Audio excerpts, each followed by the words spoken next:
Yeah, hi. Thanks, Suman, for posing that question, and thank you, Dr. Sudhir and Dr. Vishnu, for excellent lecture presentations.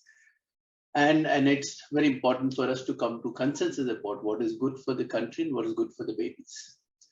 Dr. Sudhir, I think after getting trained and coming back to the country, we all believe that we should give best to our babies. And I think there are very few interventions in medicine which are very country-wise dependent, and like I feel as a pediatric intensivist, where the way we give fluid boluses and septic shock, it's a little bit, you don't give very fast like the way you give in septic shock in Western countries. But when it comes to cooling, the physiology about the way it's neuroprotective seems to be quite clear. So cooling as a therapy seems to be quite protective. So we all are seems to be convinced. And then we sort of looked at the genetic part of it. We don't know what the genetic changes are because of the mode of the injury. Is it acute injury versus prolonged injury? Rather than sort of, the genetic basis of the people who are living. And India, as you know, is a very heterogeneous population and healthcare services. 70% of the services in India still are private sector, 30% is public sector. Public sector is quite overburdened. And it can time be quite stressful. I have been trained in one of the centers, and sometimes in one sort of warmer, we might have to take care of 2 or 3 babies also. So to understand the difference between LMICs, we need to know what was the cause of the increased mortality, both in the control group and this almost going to 50%. When we actually looked at the number of severe encephalopathy, only 20% in each group. And 80% were moderate encephalopathy. So that is the first thing, is to understand the difference between the high mortality in the NICU is one thing. So will that be sort of generalized to the whole of the LMICs? Then when it comes to acute versus chronic asphyxia, we need to probably stress more about the antenatal and intrapartum monitoring, which is very important for us as a neonatologist to probably take our obstetricians into consideration to be more neuroprotective rather than dismissing the therapy completely. Now, the significant number of patients have been from the outbound. And the outbounds, and one of the big challenge, and this we were discussing today, is the mode of transport. A structured transport is what which makes a big difference. So many of the babies who come, if they're hypothermic, it itself is a poor prognostic factor when it comes to outcome of this baby. And of course, when do you start cooling? See, in India, where busy, when you are asphyxiated, by the time you counsel them, you tell them you need to move to other hospital, they organize an ambulance, they come to busy places like Mumbai, Bangalore, Chennai, they take good sort of 3-4 hours, and then they come to the hospital, you counsel them, you take through, this takes time. So initiating within the first 6 hours is a big challenge. And one thing which is very important, I really appreciate for sort of highlighting, is it had become that cooling is a norm. And if you cool the baby with asphyxia, so it's enough. I think cooling is one modality of neuroprotection. You need to optimize other things like taking care of their ventilation, optimizing it, taking care of the hemodynamics and optimizing it, prevention of or treating the infection, sedation as and when required for the baby, sedation, and neuromonitoring of these babies, monitoring, doing a cardiac evaluation for them, looking for any sort of coagulopathy for them. These are all part of NICU care of these babies, which is very important.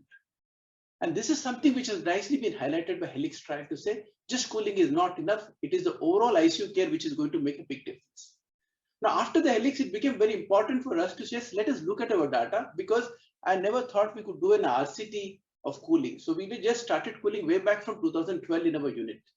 So we now, as a Rainbow, we have sort of 12 centers across the country, but I collected data from 4 of our centers, which are the high volume centers, and also from 2 other units. And this was one of the survey which was done by Manigandan, which looked at which are the availability of cooling machines and who are doing, and they found that majority of the private hospitals, they're still doing in the sort of cooling compared to the public. Okay, can I go to the next slide? So to show my sort of these things. So this is from the unit which I'm working, and we use Tecotherm, and we use some babies critical which they had kept for a demo purpose. So total 88 babies we had cooled. Total 23 are inborn and 65 are outborn. Or 45 babies we went ourselves and transported with a doctor and nurse. So doctors were either fellows or a consultant, and a self-transport 20 had come. Moderate were 16, severe were 7, and 51 had moderate HI in the outborn, and 14 were severe. Mortality, 68 out of 88 got discharged, 13 went LAMA, 6 in stage 2, 7 in stage. So moderate 6 went LAMA, 7 in it, because the LAMA cause could you assure that this child is going to normal or not? 6 expired, that is intention to treat, but if you say 21.5% of the babies, if you say LAMA and the expired we include, so we had sort of 21.5% of mortality. Then we start, let us look at other units, how we are doing. And then we included the data from other centers of our 4 centers in Delhi, the Bangalore unit, and the Vijayawada unit.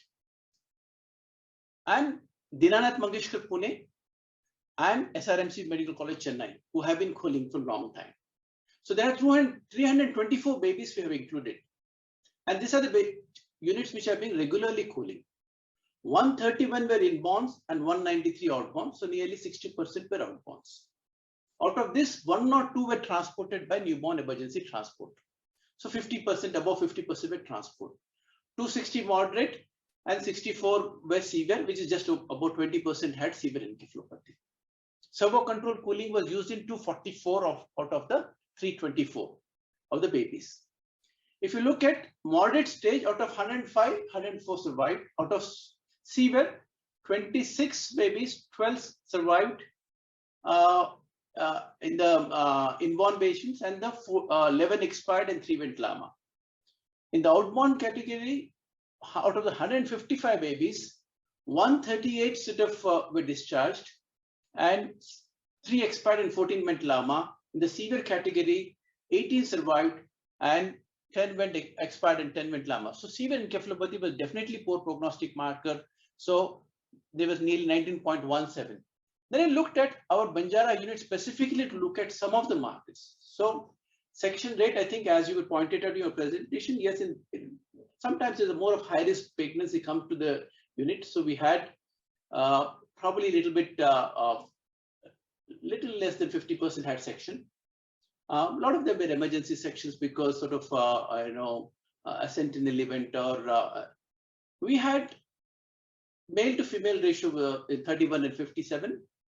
The umbilical blood gas was available in all the 23 inborn babies. So that's the norm in our unit to do the blood gas for all the inborns.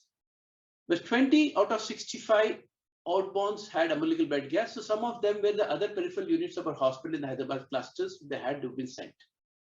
EEG was done in 74 out of the 88 patients, and clinical seizures were present in 64 out of 88 patients. Chest compressions were given in 20 out of the 88.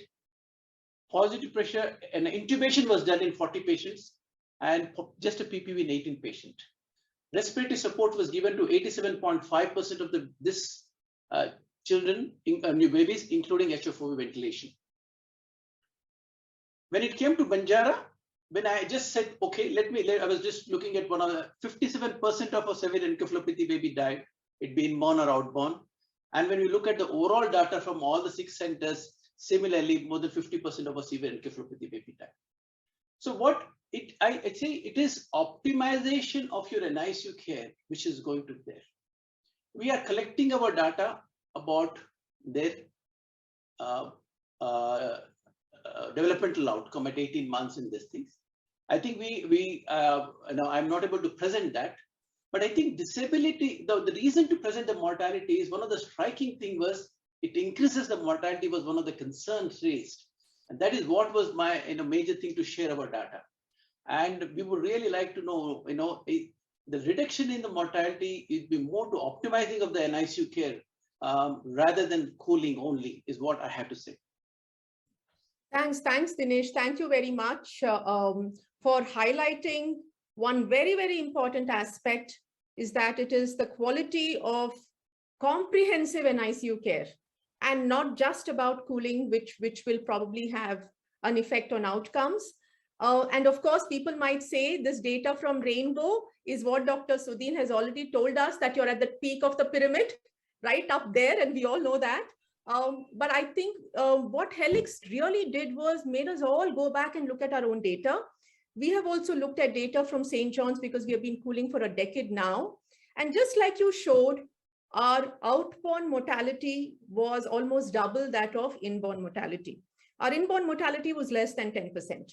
But our outborn mortality was less than half of what was there in Helix. And St. John's is somewhere midway, I would say. It's not a corporate sector, but it's not like a public hospital either.